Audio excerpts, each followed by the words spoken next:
Copyright disclaimer under Section 107 of the Copyright Act 1976. Allowance is made for fair use for purposes such as criticism, comment, news reporting, scholarship, and research. Fair use is a use permitted by copyright statute that might otherwise be infringing. Non-profit, educational, or personal use tips. Hello WhatsApp everyone, কেমন আছেন সবাই? নতুন একটা video জুড়ে সাথে থাকবো season. আজকে আপনাদের যে বিষয় নিয়ে আলোচনা করব যে অ্যান্ড্রয়েড 15 আর হচ্ছে ইউআই 6.0 বেটা ভার্সন। ওকে, তো এই আপডেটটা কিন্তু অলরেডি চলে আসছে কিছু সংখ্যক ডিভাইসে, এখনো পুরোপুরিভাবে সকল ডিভাইসে আসে নাই। তো কি কি ধরনের পরিবর্তন পাবেন এই আপডেটটা দিলে, আর কি কি ধরনের সমস্যা ফেস করবেন, আসলে আপডেটটা আপনারা কখন আসবে, কিভাবে আপডেটটা দিবেন, টোটালি এই ভিডিওর মাধ্যমে এক্সপ্লেন করব। এছাড়া আপনাদের আরো এক্সপ্লেন করব যে এই আপডেটে কি কি ধরনের আপনার পরিবর্তন হতে পারে, সমস্যা ফেস করতে পারেন। তো দেখেন, যেটা প্রথমে বলি, দেখেন যদি পরিবর্তনের কথা বলি, আপনার ফোনের অনেক ধরনের সেন্সেবল পাবেন। কিরকম না, আপনার ফোনের নোটিফিকেশন প্যানেলটা কিন্তু বেস্ট কোয়ালিটির সেন্স পাবেন। যেরকম দেখেন ভাইয়া, অ্যান্ড্রয়েড যখন আপনি 8 ব্যবহার করছেন, অ্যান্ড্রয়েড যখন 9-এ আসছেন, যখন 10-এ আসছেন আপডেট করে, যখন 13-তে গেছেন, যখন 14-তে আসছেন, তখন কিন্তু নোটিফিকেশন প্যানেলটা কিন্তু মোটামুটিভাবে এরকম পরিবর্তন পাইছেন। ওকে, তো এইরকম পরিবর্তন কিন্তু এই অ্যান্ড্রয়েড আপনার হচ্ছে 15-ও কিন্তু এরকম পরিবর্তন পাবেন। ওকে, তো এই ধরনের কি ধরনের পরিবর্তন পাবেন দেখেন, নোটিফিকেশন প্যানেল যদি আপনি বা অ্যান্ড্রয়েড ভার্সন যদি আপনি 12 ইউজ করেন, তাহলে আপনি সেম অ্যান্ড্রয়েড 15-এও কিন্তু সেম ক্যাটাগরির নোটিফিকেশন প্যানেল কিন্তু পেয়ে যাবেন। যদি আপনি কাস্টমাইজ করে বা থিমস ইউজ করে যদি ব্যবহার করেন, সেটা আলাদা কথা। তবে আপনার নোটিফিকেশন প্যানেলে কিন্তু বেস্ট কোয়ালিটির পরিবর্তন বা চমক থাকবে এই আপডেটে।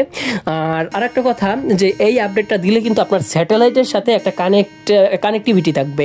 যেরকম আপনার স্যাটেলাইটের সাথে কানেক্টিভিটি আপনি কিন্তু পাবেন, এটা হচ্ছে সবার যে খুব দরকার তা কিন্তু নয়। ওকে, এটা হচ্ছে স্যাটেলাইটের সাথে একটা কানেক্টিভিটি কিন্তু পেয়ে যাবেন। ওকে, খুব সুন্দর একটা কানেক্টিভিটি পেয়ে যাবেন এই আপডেটে। আর থার্ড নাম্বার যে কথাটা বলবো, এটা কিন্তু আপনার মনে হচ্ছে খুব একটা নতুন একটা চমৎকার একটা ফিচার পাবেন। ধরেন আপনার যে ল্যাপটপ বা ডেস্কটপের যে ওয়েব ক্যামেরা আছে, ওকে, ল্যাপটপের যে ওয়েব ক্যামেরা আছে, সেখান থেকে আপনি চাইলে খুব সহজে এটা কিন্তু পরিবর্তন পাবেন। কিরকম, আপনি ধরেন আপনার ডিভাইস থেকে, আপনার ফোনের যে ডিভাইসটা আছে বা আপনার যে ফোনটা আছে, সেই ফোনের ক্যামেরা ইউজ করে আপনি কিন্তু ল্যাপটপের আরো ক্যামেরা আরো খুব কোয়ালিটি ভালো করতে পারবেন। মানে জাস্ট হচ্ছে ওটিজি বা ওটিপি টাইপের মাধ্যমে কিন্তু আপনি এইটা খুব সহজেই কিন্তু কানেকশন করে আপনি কিন্তু ওয়েবক্যাম ইউজ করতে পারবেন। ওকে, এটা কিন্তু খুব চমৎকার একটা ফিচার। তো এছাড়াও আরো ধরনের ফিচার পাবেন, যেরকম অডিওর জন্য আরো স্মুথ একটা সাউন্ড পাবেন, যেটা ব্লুটুথের মাধ্যমে খুব মানে লেটেস্ট একটা ব্লুটুথ ভার্সন পাবেন, যেটা হচ্ছে কার ফোনে এই অ্যান্ড্রয়েড আপডেটটা আসবে। যেরকম হচ্ছে টেকনো ফোন আসে নাই, ইনফিনিক্স এগুলো আসে নাই, রেডমি ফোনে আসে নাই, ওকে, স্যামসাং কিছু সংখ্যক ফোনে আসছে, আর আসেই নাই বলতে গেলে।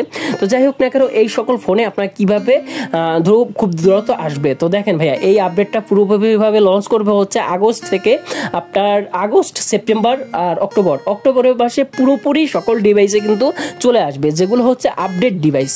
ওকে, যারা 13 ইউজ করেন বা 14 যারা ইউজ করেন, তাদের ফোনে কিন্তু চলে আসবে। ওকে, তো এখন আপনার এই আপডেটটা হচ্ছে কাদের আসছে, কিছু সংখ্যক ডিভাইসে আসছে, যেরকম পিক্সেল সিরিজের কিছু সংখ্যক আপনার ডিভাইসে আসছে। এছাড়াও হচ্ছে শাওমি নোট কিছু ডিভাইসে আসছে। ওকে, তো স্যামসাং এর আর কিছু ধরনের ডিভাইসে আসছে। তো যাই হোক না কেন, এটা পুরোপুরিভাবে লঞ্চ করবে হচ্ছে সেপ্টেম্বর থেকে অক্টোবরের মাঝামাঝি সময় কিন্তু লঞ্চ করে দিবে। জুলাইয়ের দিকে কিছু সংখ্যক ডিভাইসে পাবেন, তবে আপনার অক্টোবর নভেম্বরে বা সেপ্টেম্বর অক্টোবরে কিন্তু পুরোপুরিভাবে আপনারা পেয়ে যাবেন। ওকে, তো এই আপডেটে কি কি ধরনের পরিবর্তন পাবেন দেখেন, এই আপডেটে কিন্তু আমি কোনো ধরনের প্রবলেম ফেস করি নাই। মোটামুটিভাবে বলতে গেলে সিস্টেম আপগ্রেডের ফলে একটু তো লস হয়ে যায়, তবে এই আপডেটটা দেওয়ার পরে আমি কোনো ধরনের প্রবলেম ফেস করি নাই। খুব স্মুথ একটা পারফরমেন্স দিছে। গেমিং এর কথা যদি বলি, গেমস খুব ভালোভাবেই খেলতে পারতেছি, কিন্তু কোনো ধরনের প্রবলেম হয় নাই। বাট হচ্ছে ব্যাটারি ব্যাকআপ সে আগের মতোই যাইতো, ধরেন 6 থেকে 8% চার্জ ড্যামেজ হইতো। এটা একটা স্বাভাবিক এবং নর্মাল একটা ব্যাপার, ওইটা কোনো টেনশন না, ওইটা কোনো প্যারা নিয়েন না। তো খুব ভালো আর কি পাবেন, কোয়ালিটি কোয়ান্টিটি খুব ভালো পাবেন, আশা করি কোনো ধরনের সমস্যা হবে না। আর ওল্ড ডিভাইসে অ্যান্ড্রয়েড ভার্সন আপডেট দিবেন না। ওকে, তাইলে হচ্ছে আপনার সিস্টেমটা আপগ্রেডের ফলে আপনার ফোনের স্মুথনেস কিন্তু পাবেন না। সুতরাং ওল্ড ডিভাইসে আপনারা কখনোই অ্যান্ড্রয়েড আপগ্রেড করবেন না।